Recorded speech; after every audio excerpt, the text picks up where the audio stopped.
LGBTQ marriages are skyrocketing over concerns of Trump and the January 20th Supreme Court.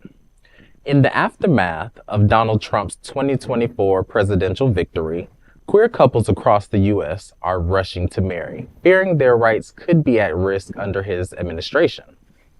Planned LGBTQ marriage dates have skyrocketed in upcoming fear of the inauguration and what changes may occur for our marriage rights from the Supreme Court. The announcement of anti-LGBTQ figures have amplified concerns, especially given his opposition to the 2015 Obergefell versus Hodges ruling and the Equality Act.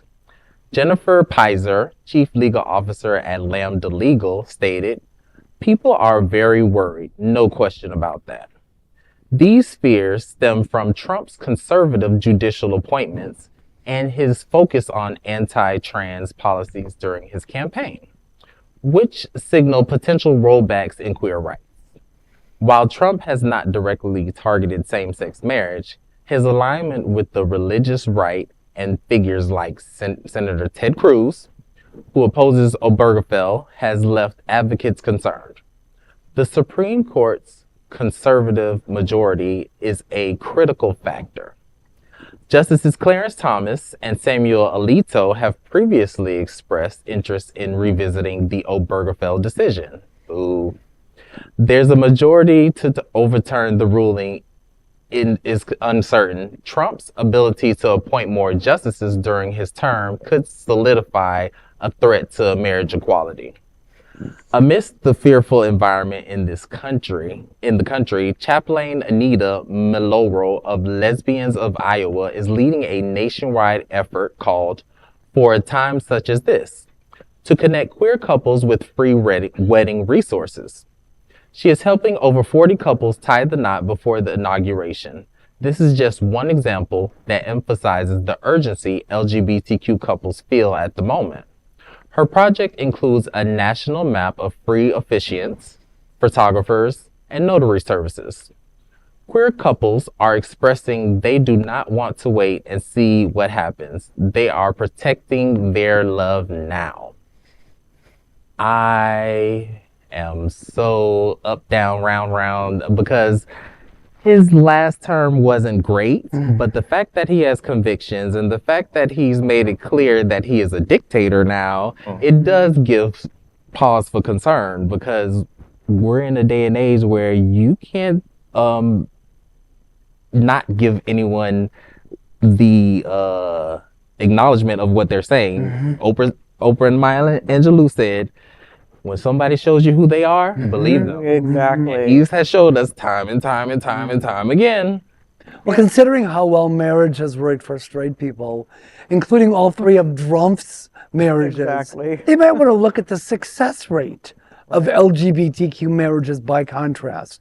Also, maybe I'm naive, but sometimes I think that if people see the benefit to the wedding industry economy, such as, money being made by venues, florists, bakeries, wedding gown and formal wear providers, officiants, and others, then they might feel differently. I mean, it would take a huge hit. That industry would take a huge hit. I kind of disagree with that, because they survived without the gay community, and but they probably made more conservatives, especially in the state, have never let money, even tourism money, but not in the state of Florida. No. The state of Florida turned off the LGBT websites. They have cut funding to all cultural arts programming because they don't want gay choruses to get any money. So I think that what these folks are doing is awesome. I also would encourage anyone who plans to get married to do so now. Just like if you haven't had your name change done, get it done now. Right. All of these kinds of things that you can do now that are questionable, get it taken care of now. And the fact that they're putting this free resource directory out there, I think it's fantastic. Big shout out to Chaplain Anitta Milloro. He's the one who put all of this together. Exactly. And that type of stuff can be tedious, exhausting. And she's helping 40 couples. Like, this is a lot. I'm sure she's helping a lot more. Of course, exactly. Yeah. I've me and my partner, I thought about this when the elections came about. I was like, so we do plan on getting married, and it's very questionable as to do we want to rush it or do we want to wait and fight if we have to. Either way, it's an important decision, and you know. You don't want to do it just because you might not have it. You have to be ready to do it. But if you're planning on it, That's a good point.